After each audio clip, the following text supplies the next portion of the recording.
It's about 2 minutes past the hour, so I'm excited to move along here. To introduce myself, my name is Raakkel Sims, and I run our customer success department here at Promo Republic. This means on a daily basis, I'm meeting with franchisors and franchisees talking about digital marketing, specifically in the social media marketing space. We're all about helping automate the social media marketing process. So that experience has been really transformative over the past few years, as everyone knows, with the digital transformation that's happened. So I'm really excited to bring to you these amazing panelists today to share the stories directly from how they've transformed their internal organizations. So to start off, I'm really excited to introduce Marjaneh Peyrovan.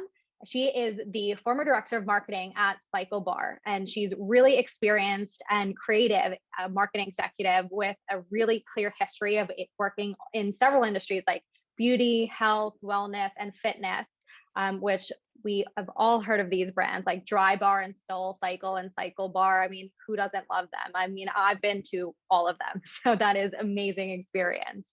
Nice to have you here. Welcome. Thank you so much, Raakkel. I appreciate it. Yeah, we're really excited to hear all of your insight and experience at CycleBar. Thank you. I'm really excited to share with you all of the work that I've done with all of the brands that you just mentioned, most recently with CycleBar, which was one of the largest, fastest growing franchise in the fitness industry. Oh, amazing. That's really invaluable experience to share with everyone today. Thank you. Absolutely, of course. And we also have Jessica Eddowes, who's the VP of Digital and E-commerce at Life Clinics of America. How are you today? I am absolutely fantastic. How are you? Yeah, really great. Thank you for asking. So it's really, as we can see here on the screen, you've been in the digital marketing world since 1998. So that is a night and day from where you started to where you are now. And you've seen amazing digital transformation. So I bet you have some really interesting stories to share today. Absolutely. I'm really marketing longer than I've been not in marketing. So it's been a wonderful ride. That's a really cool statistic, actually. Not many people can say that. Amazing. Well, thank you so much for being here today and sharing your feedback. Yeah. And we also have Amy Lofgreen, the marketing director at BaseCamp Franchising. Amy, I've worked with you for several years now. I know how hardworking you are, and I've seen BaseCamp really grow and transform under your tenure. So I'm excited for you to share your experience as a marketing director and business strategist in this specific franchise space. So welcome. Thank you. I've been really excited to be able to hear the other panelists. I'm hoping that several of the people who are listening today that will be able to connect and just continue to grow the franchisor marketing area. So thanks for inviting me. Yeah, thank you so much. So as you see, we have some really powerful women on today's call to really share their experience in the digital marketing space, because we all know the franchisor role is integral into setting up the success for the entire organization, because it starts with you as the nucleus and goes down to the franchisees. So we're really excited to hear from each and every one of you. And what's really great is that you're all in such different industries that the dynamics that we have here and the experience is really translatable. And I know Amy and Jessica, we were talking earlier about how you are going through similar things in totally different times and different industries. So if your industry is not represented here, don't feel like this isn't applicable to you, because we know digital marketing can span every industry out there, and digitization that we've seen over the past few years alone just proves that digital marketing is industry agnostic. So with that, I'm really excited to pass the baton over to Marjaneh, and we're here to really learn about how you help CycleBar and the franchisees to produce that creativity and the content remotely. So over to you. Thank you. And I love that you said that, Raakkel, because before I got into the fitness space, like you said earlier, I was in the beauty, I was in the wellness, in the fashion space. And I was like, how can I bring in my expertise in the fitness space? I'm not someone that's in the gym 24/7. So you think that someone that's in the space all the time has to be like mentally in that space as well. So it doesn't necessarily always have to translate depending on the industry that you're in. It does translate in what we do on a daily basis as marketers. It does translate in different industries all the time. So what I'm going to be explaining today is what we experienced in 2021. It's kind of like a problem in quotes that I say, and how we helped our franchisees as the franchisor, and how we really worked with them and collaborated with them. So if you can go to the next slide for me, thank you so much. So as I mentioned, I am in the fitness industry. I was most recently with CycleBar. Right before that, I was with SoulCycle. SoulCycle was a corporate organization, and then I transitioned over to CycleBar. At this time, CycleBar has over 200 plus locations, and it's rapidly growing. You would have thought during the pandemic, it would have slowly declined. People would not be buying into a franchise, especially in fitness, because during a pandemic, people were like, why would we be buying into fitness? Gyms are closing, you would be wearing a mask at all times, depending on which part of the country you're at. We had locations primarily in the United States, and then we rapidly are growing in Canada and in Australia. But it was one of the fastest growing franchise right now. So our marketing channels are currently in the digital space. So that's specifically in email, social media, that's Facebook and Instagram. But we're also very primarily in the traditional. So that's direct mail, that's print ads, that's flyers, and that's 90% in grassroots. The traditional space is really old school marketing, and old school marketing should never be something that we completely move away from. That really works so well. And, I like to say that that's something that we should always keep in our back pockets. And so our biggest KPIs and what we always want to focus on is our lead generation. Each studio is, hit with different goals depending on their roadmap of where they are financially and where they have to hit which goals. But at the end of the day, we on the corporate side always want to make sure that we're helping them hit those goals with the lead generation with all of these different marketing channels. So digital creative was a big struggle for us really in 2021 because of the COVID restrictions. So we did move a lot of 90% of our class formats to outdoor classes, just because the indoors was a little bit more riskier for us because of the masks. There was a lot of social distancing, of course, and it still is. And different parts of the country and states or city regulations did force us to move a lot of that. And because it's not a perfect world, not every state, not every city had the exact same regulations. Digital creative was hard for us on the corporate side. We couldn't put out specifically, these beautiful glossy ads and send it out to all these 200 plus locations and say, run with it, because what we could have put out could not work necessarily in New York City. It could maybe work in California. It might not work in Texas. Definitely did not work in Strathcona, Canada. So we had to make sure that we were trying to work with our franchisees and collaborate with them. So I'm one person getting on the phone with 200 plus locations and working with them, researching what was working in every city and state was really hard. So making sure that we were really, collaborative in the efforts, teaching them how to take these photos. Photos that are professionally taken are not necessarily the photos that perform the best. Photos you can take on your Android or your iPhone. It's just really telling them and working with them to tell them how to take the photo.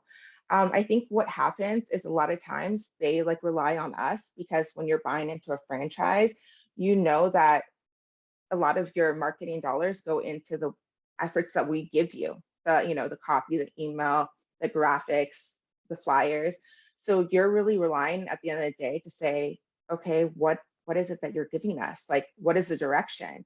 So if we're giving them the direction, basically I'm picking up my phone and taking photos as examples, then at that point they understand where the freedom is and what they can be doing. So I tell them, they work with, the regulations in their cities, figure out what works. If they need the types of photos with masks on, take photos in your studios with masks on, separate your bikes, bring the bikes outdoors, take photos realistically of people that they know and see on a daily basis in your photos, and supply that to your digital vendors and have that on your social media channels.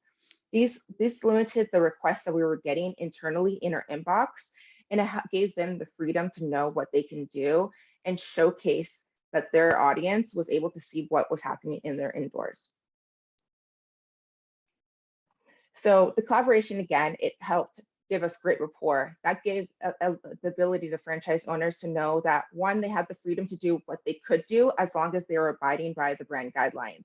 That meant that they were using the brand colors. They weren't doing, CycleBar colors were these specific red, gray, and black. They weren't doing green. They weren't doing yellow SoulCycle colors. They weren't doing other colors for other brands. They were still abiding by our brand colors. They were using our brand fonts, but they were getting creative at the same time. They were going outside the box. They were thinking differently, but they were still working with the type of assets that we've done in the past, but they were adapting to what there was specifically in their community. We would also hold live marketing minutes calls internally within, if we're working remotely in our homes, if we're now in the office, we would collaboratively be working with our sales team and hold marketing minute calls. So we would tell them what was going on internally, or we would kind of guide them in terms of photos, sales strategies, marketing strategies. And then we do Q&As, ask them, what is it that's limiting you? What can we help you with? And then franchisees and general managers would get on the calls and also guide other franchisees and general managers of what's working for them. Sometimes when you get those individuals on the calls as well, they also get the buy-in from their own peers. And that way they're working together hand in hand. And then that way they're more guided to go into that, more of a trusting kind of atmosphere. And then we also have a private Facebook page. That page is only, we accept it from the corporate side, we accept those individuals who are franchisees. And so franchisees can ask each other questions on that group. And then we have that in the background on our screens. So whenever we're tagged in the on the page, we can go ahead and answer it. Or if our president is on the page and he sees a question, he can tag us into the question. So they're not always relying on emailing us, but there's other solutions as well. So those are some opportunities that we were able to work with our franchisees. So this is a great example. So some creative control visuals. So these are 2 photos. Some of you might be looking at these photos and being like, why is the left side photo? Is that a bad visual? Because one, it's a beautiful photo. One, there's, laughing, smiling people in your branded retail. The colors are great. They're on your bikes. On the right-hand side, it's kind of similar, but different atmospheres. The reason why the left-hand side is kind of guided as quote unquote bad is because you see that everywhere. If I saw that ad, I would just think it's a very general exercise type photo. And I kind of scroll past it. It's not necessarily going to attract me to think, okay, great. The right-hand side might stop me in my tracks. Like, why are they kind of grouping together? Why are they hugging? Isn't this like workout class? I might want to analyze it a little bit further to be like, this is a little different than what I would expect in a workout class. So what I have here is a little statistic that I pulled. It is a statistic, I will say, that is about 5 years old. It's a Nelson statistic that I pulled.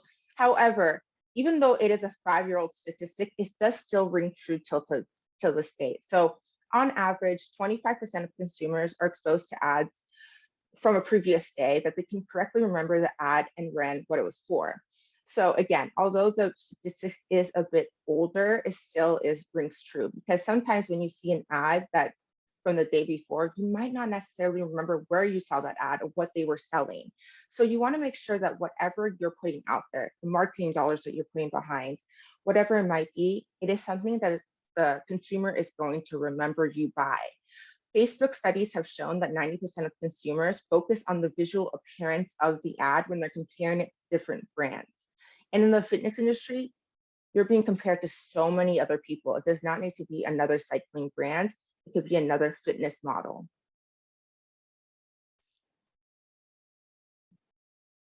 So here I have some key learning. So key learnings that we have learned is that as marketers by trade on paper, yes, we have a degree in marketing.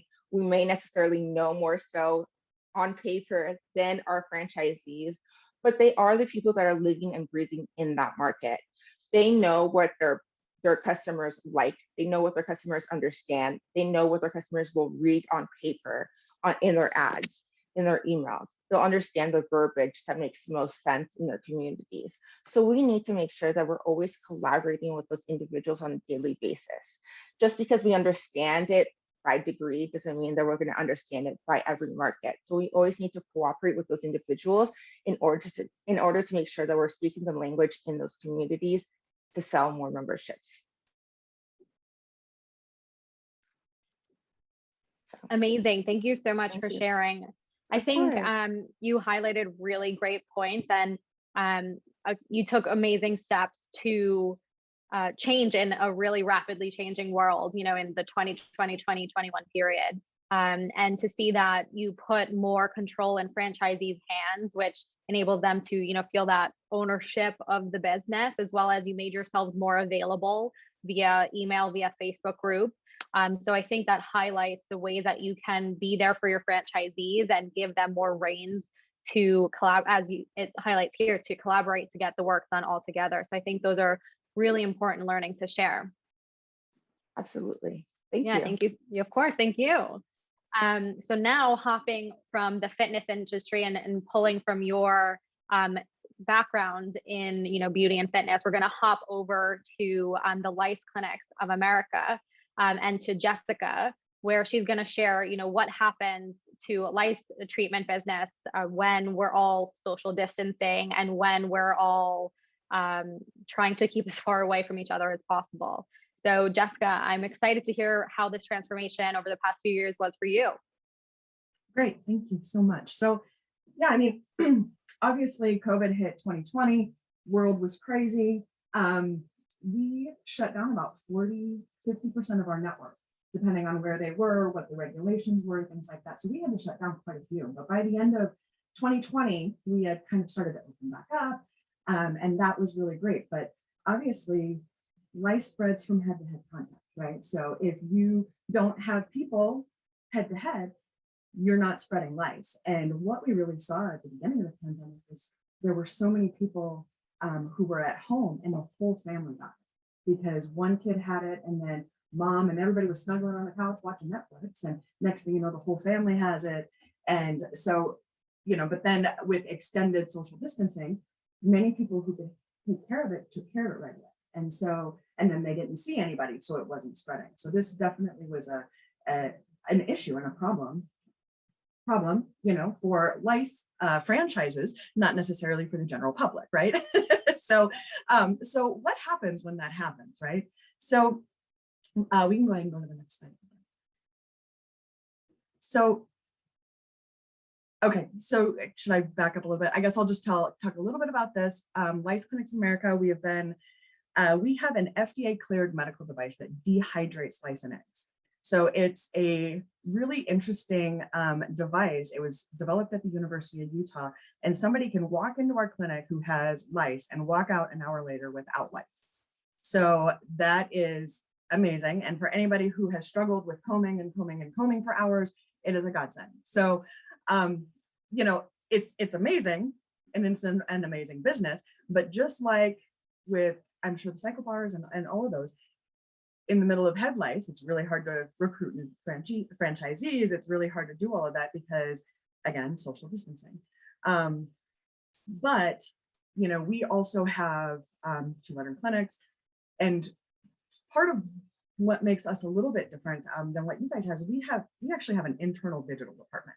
So we don't use a lot of external agencies.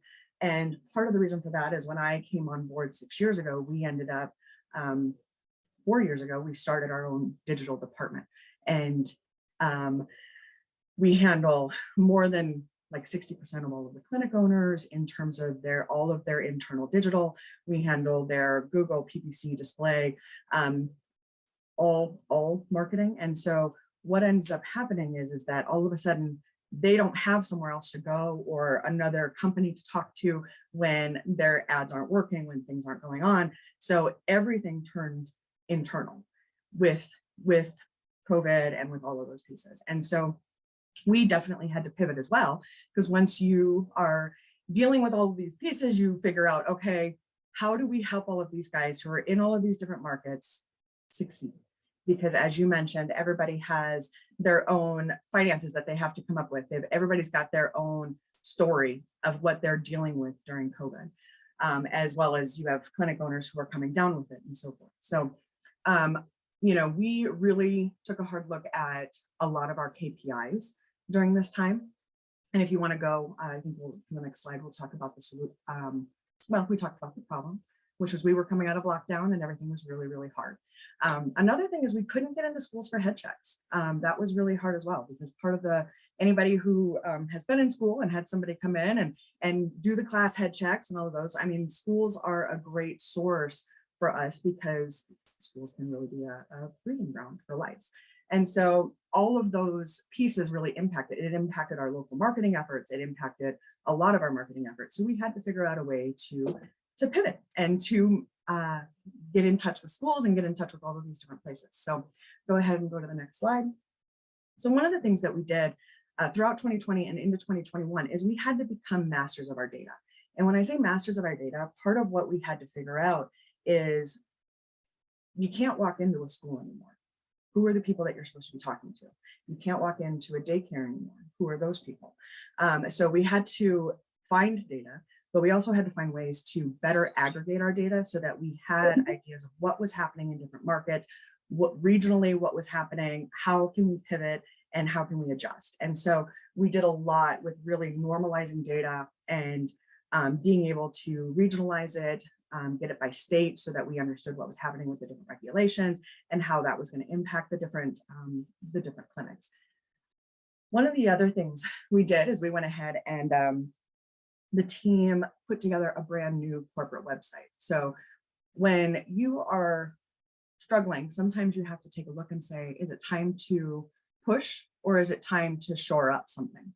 Right. And so one of the things that we took a look at and said, okay, our website is old and we've got a lot of older pictures on it. And how do we refresh that? So we went ahead and refreshed our entire corporate site. We also rolled out all of the different marketing assets. We have an internal person who does all of our marketing assets, and she is amazing. So she was very, very busy during the whole time.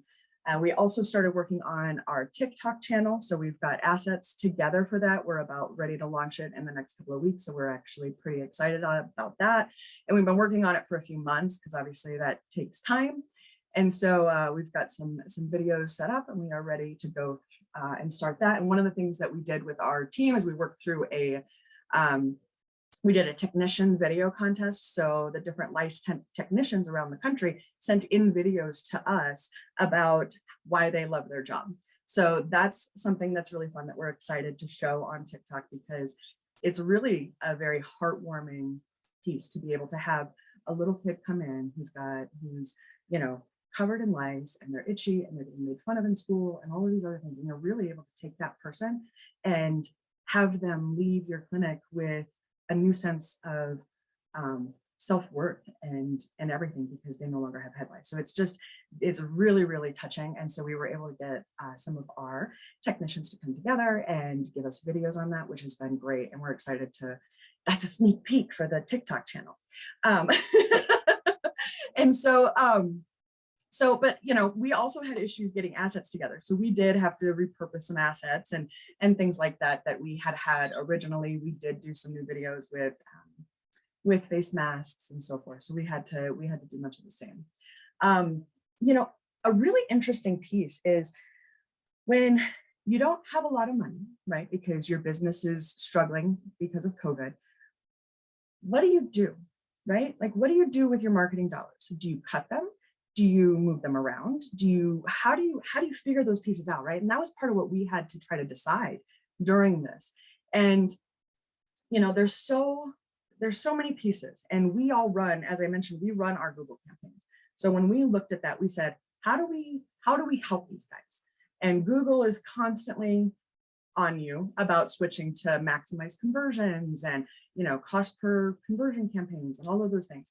And so we had tested it before and it didn't work for us, but we decided again during COVID that this was another time to really try it and see if Google could help us in getting our cost per leads down while still being able to maximize those conversions. And what we really ended up seeing was that that didn't work for our industry. And Google doesn't understand doesn't understand lice, surprise, surprise, because it's not a normal cycle. And so, I always tell my team, lice is, or anybody else, lice is a different animal, so to speak. So, and that's, pun intended. So I think at the end of the day, it's like, buying a car is much different than you have lice and, oh my God, there are bugs in my hair.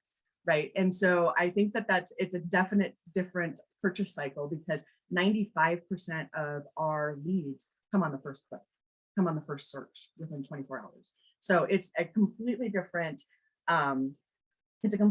sales cycle than somebody who has a longer cycle or is trying to decide what place they want to go to or where they want to buy their car or things like that. So it's much, much different in how people react with lice. And so, and especially during a time of pandemic. So we had to really, really maneuver with that. And when we tested these, what we found was that Google hurt it, that algorithm hurt our campaigns, especially when you're off seasonality. So when you're in peak seasonality, it actually did okay.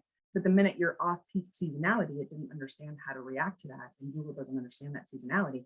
And it can end up hurting people. So being able to really watch your data, understand your data, and being able to read what's going on is super important. So the fact that we had all of that data together, we were able to really look at everything and then say, okay, is this really the best piece for our business? Because yes, our cost per lead is down, but our leads are down.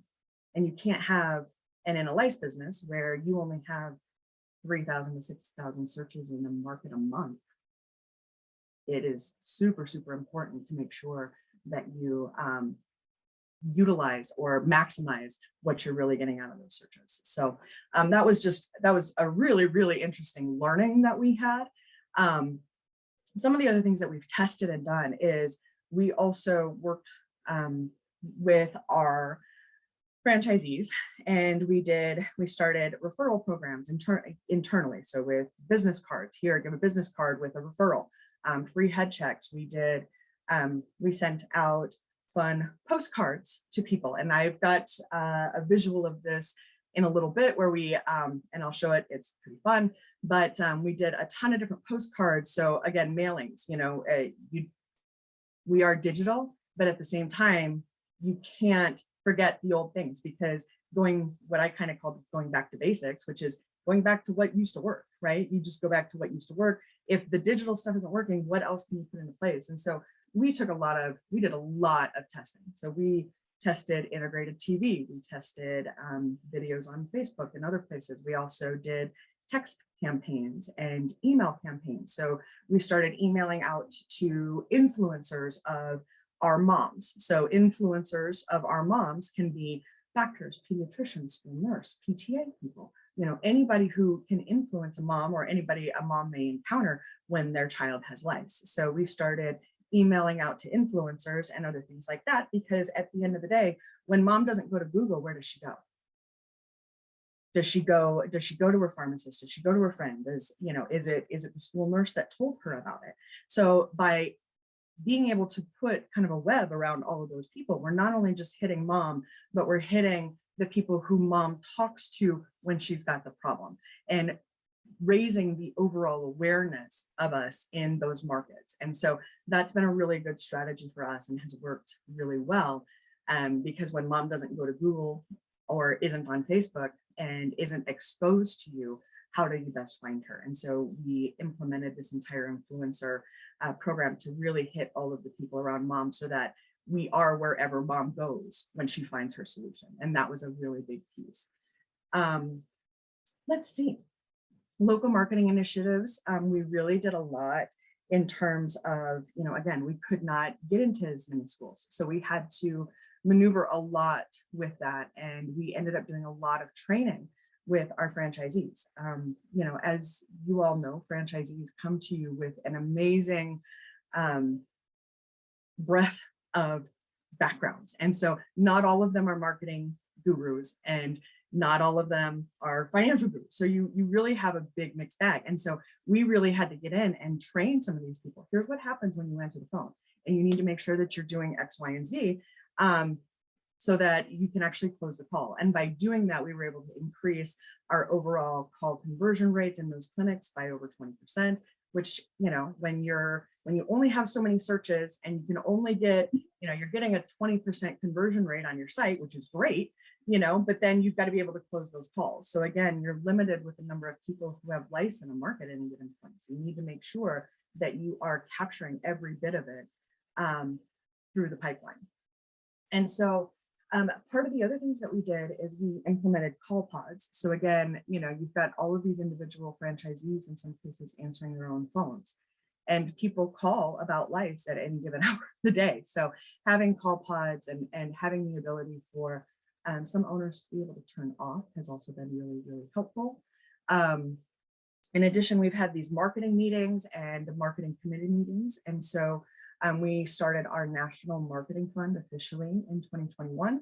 And so we've been working on implementing those dollars and doing a lot of testing on what works for those. And so that's also been a lot of fun. That's part of our TikTok initiative and so forth. So we're excited about that. And the fun postcards that I was mentioning was actually a great idea about from one of our franchisees. And if you want to go ahead and go to the next one. There you go. Thank you. So these are great. So these are some of the examples of some of the different things that we have generated this last year. So on the right-hand side, you can see one of our agency newsletters. So we're supporting agencies, so foster care and children and families. So this went out to that group of people, and you can see that we have a Agencies Without Lice partnership. We also have a Schools Without Lice partnership. We provide them facts and myths, prevention, as well as some blog information about, you know, how to prevent lice and so forth. So, I mean, that's been a great initiative for us. That's the agency campaign that I mentioned. We also have some other fun, really, really fun stuff. So for example, kids are still kids and life still happens. We are all, even though we're in the middle of a pandemic, kids are still kids. They're still gonna, when you get them together, they're still gonna, you know, put their heads against each other and watch the iPad. They're still gonna do those things, and that does spread lice, and lice is still going to happen. And the other one that I really love in the front was an idea from one of our clinic owners, which was lice through the ages. And you can see the 30-year difference in lice treatments. So where it used to be just the comb and then going to the over-the-counter products that had pesticides in them, which actually contain, I don't know if you guys know this, but they actually contain neurotoxins, and we were putting those on our children. And so those are really no longer the standard. And the awesome thing is now it's heated air. Okay, it's not chemicals, it's nothing else. The heated air actually dehydrates the eggs and the lice. It sucks all the air out of them. Doesn't suck, it actually blows, but it takes all the air out of them through dehydration.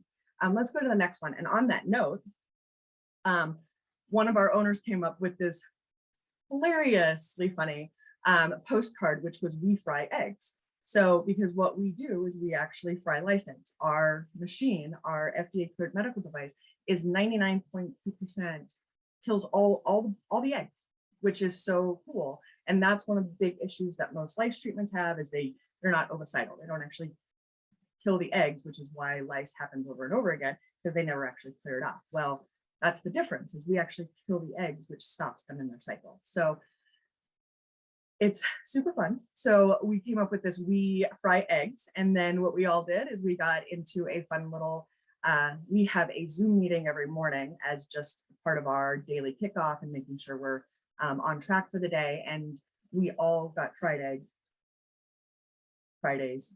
t-shirts. And this was our postcard out to the clinic owners for Christmas.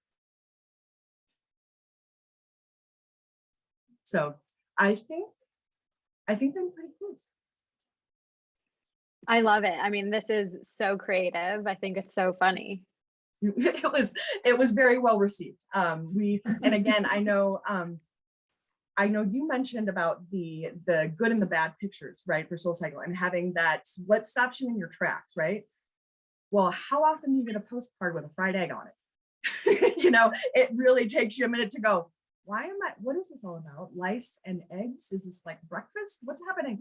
And no, it's it's actually a marketing campaign. We fry eggs. So I love your TikTok, your introduction to TikTok, because that's where people go to learn everything. That's where I turn to find out how to get a stain out of a shirt. So I think that's a great introduction into lice. Absolutely. Yeah, it's such a, I tell people all the time, it's the itchiest job I've ever had, because you just, all of a sudden you start talking about head lice and you start itching. So it goes along with like Dr. Pimple Popper, I think, in some cases. It's like, it's so gross, I can't look away. The oddly satisfying category. Exactly. And so, and I think that entices people. Yeah. Absolutely. And you shared like so much. I can't even really put it into words. I think one of the most interesting things and honest things that you shared is that you weren't afraid to try, and not everything worked out. I think when people start experimenting, people feel that they have to have 100% success rate, which really isn't realistic.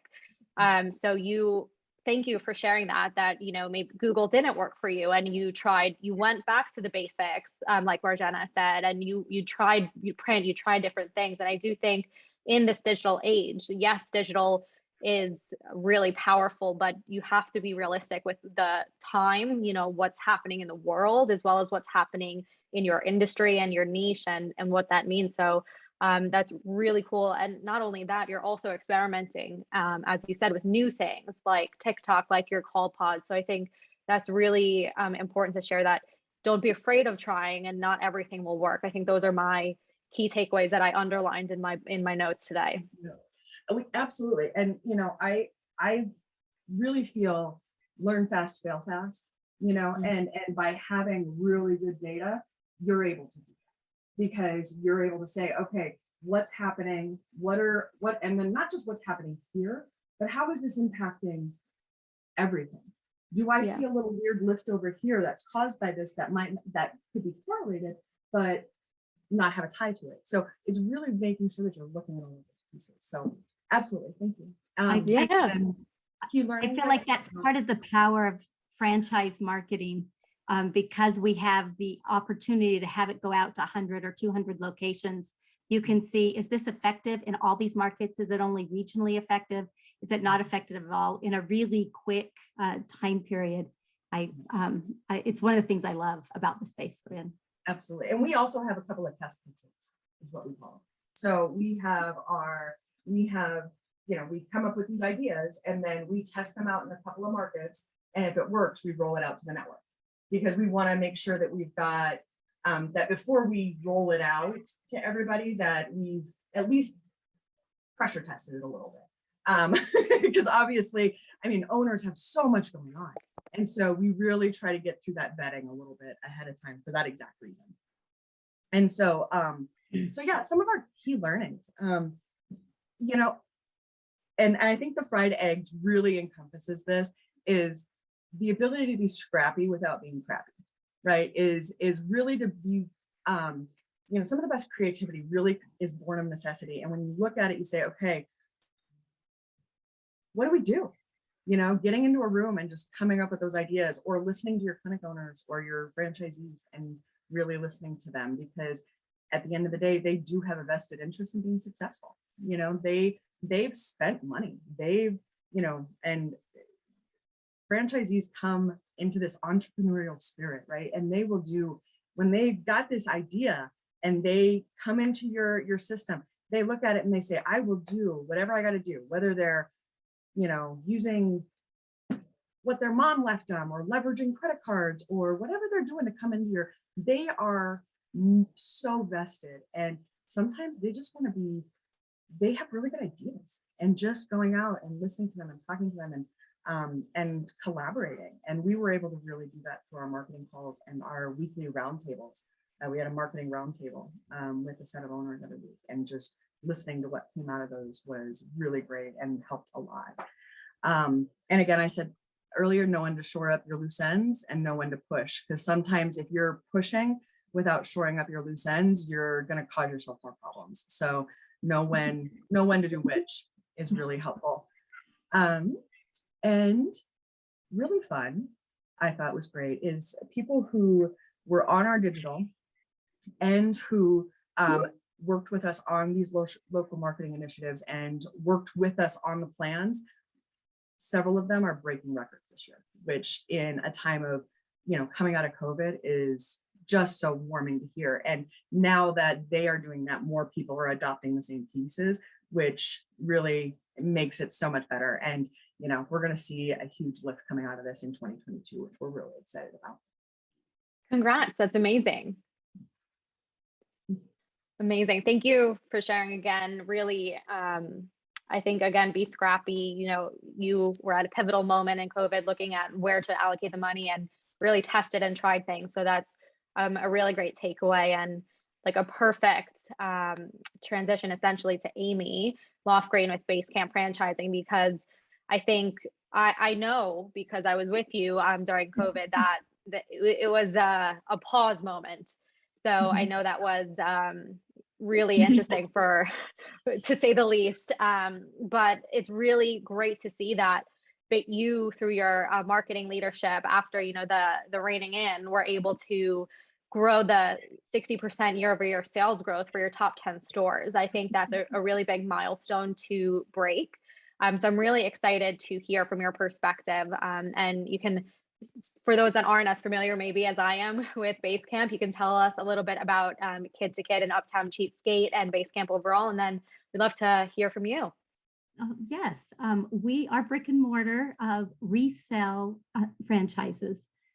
So the Kid to Kid is moms and children's clothes, attire, toys, anything that a kid would need growing up. And then Uptown Cheapskate is the young adult space with the top fashions that are the young adults are looking for right now. 80% of what's in our stores is resale. We really consider ourselves to be evangelists for sustainability. So we like everyone that walks into our store, if they are a resale person or not, to come in and find really an upscale, lovely place to be able to shop. And it's really exciting to watch people who come in the first time. Sometimes they come in to sell, they don't think they're ever going to buy anything. And some of that new product that we have lures them in. They can put that whole outfit together that they want. And you see them grow from needing a little bit of cash one time to really buying into what a difference they can make. The pandemic was very interesting in changing people's hearts and minds about sustainability. All of the testing that we had done pre-COVID, Gen Zs and above weren't too interested in helping. Millennials, of course, were. That has all changed. The boomers are just as interested in making an impact now as everyone else. And so we've been able to do a nice pivot in our marketing to really focus a lot on the sustainability message. So that was exciting and also challenging because resale is growing so fast, and it started before the pandemic, but really has ballooned since then. All major retail manufacturers are trying to get into the business also. And so as a retailer with a name brand decides they want to come in, they then copyright their name in the space where we've been marketing that we sell their used product, and all of a sudden our Facebook ads couldn't run, or we were having challenges in a lot of different places because the rules were changing literally overnight. We couldn't get from Facebook a list of the brands we were allowed to say or were not allowed to say, and really just had to change all of the ways that we would do our social marketing. Thankfully, we had been in contact with Promo Republic before then, and so we had already been building up before the pandemic the beginnings of being able to push out to the system. And we'd built out a number of other pieces also. I had gone into the marketing department in 2019, the very end of 2019, October was the beginning of my running the marketing department. And I'd gone in with the vision of assuming all these franchisees that I've known for the last decade, when their marketing's failing, it's not failing because they don't have a desire to do it right. It's that it was hard for them to do it right. And so I went in to try to make everything easier for the franchisee, assuming that if I did that, they would do it better, our brand would be recognized more, and we'd be able to see a lift in sales. And when the pandemic hit, you're right, everything shut down in March. But we realized as soon as we knew that the virus wasn't just staying on all the fabric everywhere, that we could very comfortably still be buying in used product. And every store was doing it a different way. So I really understood that as you're trying to figure out your marketing, what are you going to do? The closing down the store. We made more than 1,800 assets in that 30-day period of time where we were pushing out something different every day to every different franchisee. And I'm really trying to get ahead of the curve on what they were going to want. So paying attention to what the laws were and the regulations, and just make a variety of different versions. Masks are required, masks are requested. If you are uncomfortable shopping, you can schedule a time or call this number and someone will walk the store with a video on for you. Just all the different creative ways. And you're right, the franchisees were really, we were just in it together as we were figuring that out. What we found in 2020 was the people who did what we do best, advertised that they pay cash for stuff, and then actually did keep paying cash for things, even though you were losing employees and even though people would have to call out sick. The people who just did that, their sales were better than they'd been in 2019. And so our CEO did a very brave thing. In the contract, it's required that the franchisee spend a certain amount of money, even though it's in the contract and they have to do it. He's never, quote, required it. So a fine didn't happen if somebody shortchanged. We just kind of get after them. You know, you didn't do what you were supposed to, your business won't sell. It won't do what it's supposed to if you don't invest in the marketing. But he was very solid in the beginning of 2021 that that requirement must be met. And so with that in charge, I had this mandate that I needed to make it easier, even faster than what I had been doing. So starting in January, I started envisioning with a marketing firm that we've worked with a lot, and I really trusted because of the decade or more that they'd been with more than one of our co-ops. I want you to help me in this space. We had been doing just all the social ads for all of our franchisees, and I had this vision that we could do everything that's needed in all of the areas, and how to roll that out and have my team be able to internally keep up with it and their team internally keep up with it and pull the money properly and get the reporting out. That was just a big process. So we bite-sized it. I'm like, I need digital. My Facebook is not trustworthy right now. I want the franchisee to be able to say, check this box, and now I'm running in this space. And so I still have ads on the phones. And so that was the first space that we built out. A lot of high-level thinking from people who have been in the space of resale with me for a long period of time of, if we have ads running in this space digitally, how much money do I need to have there before I should also be in another place, so that our cost per click doesn't go down. You know, if you don't have enough in one space, it actually gets more expensive to be there. And I'm wanting to really make it simple for the franchisee to be able to understand. So with some testing and going back and forth, we really honed in on what those packages should be. So if they only have $300 to spend, that it's only going in this one place. If they have $3,000 to spend, it's going to be in programmatic radio, it's going to be in search, it's going to be in the basic digital, it's going to be in the interstitials that pop up. It depends on what their sales were and if they were in a co-op or not a co-op. So that even though we had all these different variety of ways, it was very simple for a franchisee to be able to choose to use it. And it not required for them to use it, just letting people know that it's out there. We've not had our annual meeting yet for the big push, so I'm expecting another big explosion in it, but we're tenfold bigger than we were last January as far as money that the franchisees have chosen to invest in it. And what that did for us was really simplify what the marketing team needed to be creating. Because if other people are using other marketing firms or just coming up with their own thing, that's a lot of marketing assets that need to be singly made. And so we were able to be doing the analyzing. If something wasn't working well, we could make a quick pivot with what the asset was and see that it's performing better. And that's going out to so many more of the stores.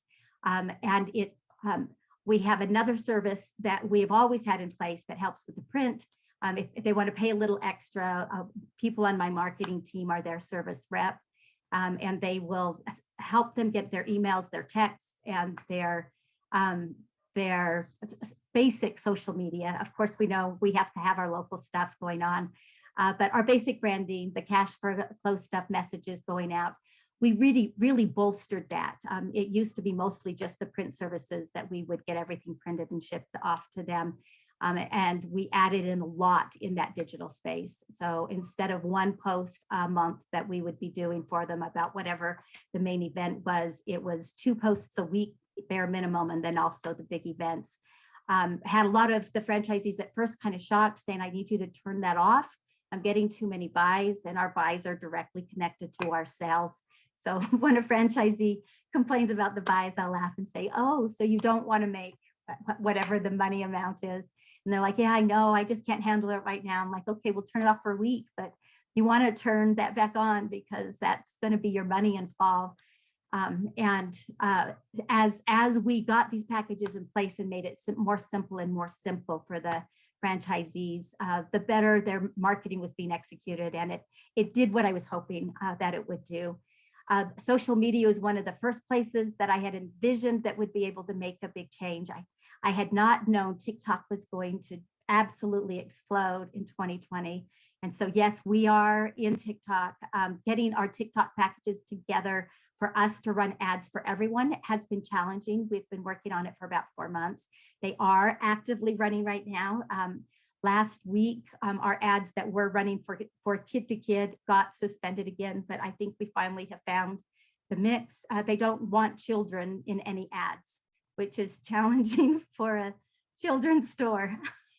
So like when you were explaining that Google wasn't liking, algorithm wasn't liking you, I was laughing. I have had much of that same experience, but we having been organically on there since the beginning of COVID, we were able to really learn and kind of understand what was going on. And we're very confident now in the ads that we're pushing out to any of the co-ops or the franchisees that are wanting to use it. I don't know what my next screen is, so you probably should show me so I don't talk about everything that's on it. The things that are on here about the complexity of the 2 brands, that was all part of my challenge in October of 2019. And I didn't change the course that I had laid out when I came in. I just went a lot faster than I thought that I was going to, because the needs became so much bigger. I had envisioned eventually I would build out this whole marketing campaign where they could check boxes, but I was thinking that was probably about 5 years down. And I just first wanted to start with making it so that we executed everything we already were doing better. But with all of the having to figure out the laws and the codes and how to get the money that's coming from the government, the franchisees just needed everything simplified as much as possible. So we had done that pivot, but in the process of that, I still did not want to lose focus on how we could continue to improve the consistency of brand experience. I had thought in 2020 that I was going to start finding people who made bad posts that were going out that were completely against our brand. But how could you do that to the poor franchisees who were just struggling? So what I did instead in 2020 was make a lot more assets than we'd ever had before. Promo Republic, Raakkel had come to our annual meeting in February. We were going to make everybody go live in March, which, by the way, we didn't do. Bad timing to start a whole new platform. I think we made everyone go live in May, somewhere along there, and just hundreds and hundreds of assets were pushed out during that time. I think I had 600 at the very beginning, and we've got it just continues. And I had met with Raakkel really in March of 2019 before they had moved me to marketing. because one of the big franchise problems was being able to have consistency in the social media area. And so I was looking for solutions as the runner of the ops team, because it was such a problem operationally, as well as from the marketing perspective. Franchisees didn't have enough labor cost to have somebody that's only doing the social media, and they're doing a bad job because they didn't really have time to do it. So what could I do to help move that forward? And so Raakkel really helped. Back in March, I had this vision of what Promo Republic would be. That vision is this week, the very last thing that I had envisioned is live. I don't have it all built, Raakkel, but it will be built before Friday is over. I just can't tell you how receptive they have been. And every platform that I've put in place to make things easier for franchisees, I looked at, does it look like it's a good platform first? And second, and equally important, is this a team I'm going to be able to work with? Are they going to listen to me? Are we going to be able to build according to my franchisees' needs? Or am I supposed to retrain my franchisees and everything? Promo Republic really has created the space that has made a huge difference this year. And our social media numbers are showing that because of what they've put in place. And this little thing you're seeing right here, this little objects folder changed everything. A lot of franchisees didn't want to learn a new thing in the middle of a pandemic. We rolled out a whole new POS system to these poor franchisees in the middle of the pandemic. If the stores are closed, you might as well ramp up the new technology. And so we did, but it just made for a lot of things that were changed all at the same time. And so I had several franchisees that had never opened this tool that we had bought for them to save them time and money and to make it easier for them to do a good job until these objects folders were in place. And if you click on each one of them, you click on the Uptown Cheapskate, it has all the different varieties of logos and emblems that we use. And you can just drag and drop it onto the image where you want it to be. So easier than Canva. It just drags and drops right to where you want it to be able to go. And that was true of each one of those folders. I now have the ability to say, oh, look, I see a lot of franchisees making an ugly social post that says this. I'm going to create the words beautifully and put them over here. Can I have my own branded photos? I love all the photos that Promo Republic provides, but my franchisee doesn't necessarily discern if it's the right hues, if it's the right seasonality, all of those type of things. I would really like to just have my branded photos. Sure, here, let's make a folder with all our flat lays. Let's make a folder with all of our photo shoots that we've done. And we rotate it out so there's not too many pictures in there all at one time, making it really fresh concept. Markdowns, you want to talk about your markdowns? Sure, here, drag and drop this over into place. As soon as these little simple tools were put into place, the franchisees were using them. So that concept that I really believed in, franchisees want to do things correct. If you give them tools that make it easy enough for them to do it, they will, is starting to really pan out. And it's been exciting to be able to see the level of the things that are being posted. You can go look at either of our brands and you'll still see some terrible things out there. Some franchisees are slower learners than others, and our annual meeting is next month. So I'm hoping to have a gigantic lift again. It usually happens in March, a big lift after the annual meeting. But the numbers that we have seen that I could not have expected to happen. Our franchise also really grew through COVID. We opened more stores in 2020 and 2021 than we have ever done in a year time.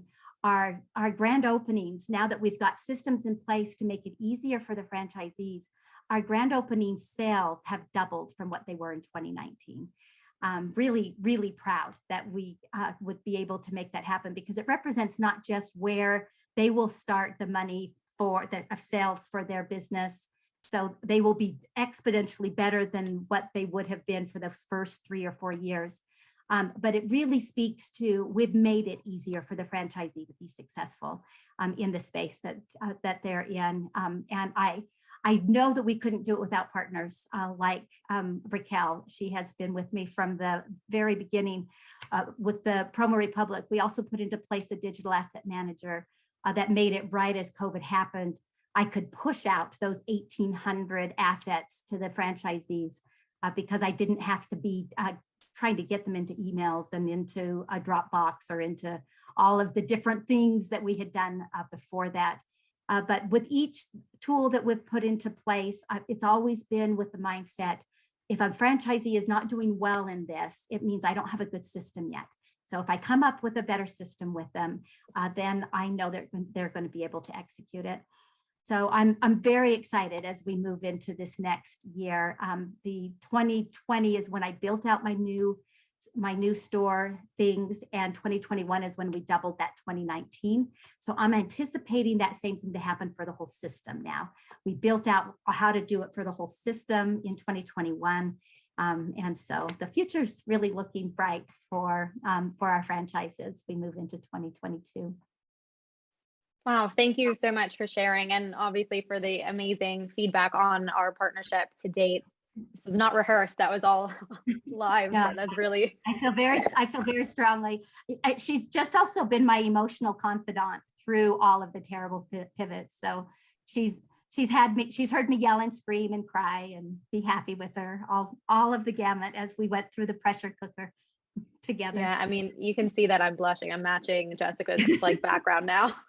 But yeah, I mean, everyone here highlighted for their own franchise and their own industry. It's the pandemic was that instant shift. It was like that, oh, blank moment. Like, what do we do now? Where do we invest? And how do we grow from here? Because you're at the franchisor, what the franchisees look to for that sense of stability and that guidance on the marketing channels. As you mentioned, you're the experts, you have the degree and like the practice in it, so they want to look to you all. So I want to thank each and every one of you for sharing your perspectives. I think you've had such different experiences, but also there are a lot of commonalities throughout them, and I do want to underscore that again, that digital marketing and the whole marketing funnel as a franchisor is a common thread regardless of what industry or niche you're in as a franchisor. So thank you for joining us today. I know we're slightly over, but we started late, so I'm counting that as finishing correct. So if you have any questions, we do have our contact information here. So you can get out your phones and take QR code, scan this. We know that's one technology that completely took off during the pandemic. So contact us, connect with us. If you have questions that weren't answered today, don't be shy to reach out. As Amy highlighted, the franchise industry is so small, and the experiences that you share are so are shared experiences. So once again, I want to thank each and every one of our speakers today. Thank you, Amy. Thank you, Jessica. And thank you, Marjaneh. It's been really great to hear from you. Thank you, Raakkel. It's so fun. Thank you, Yeah, Raakkel. Thank you, guys. Thank you, everyone. Have a Thank great you. evening. Bye. Bye.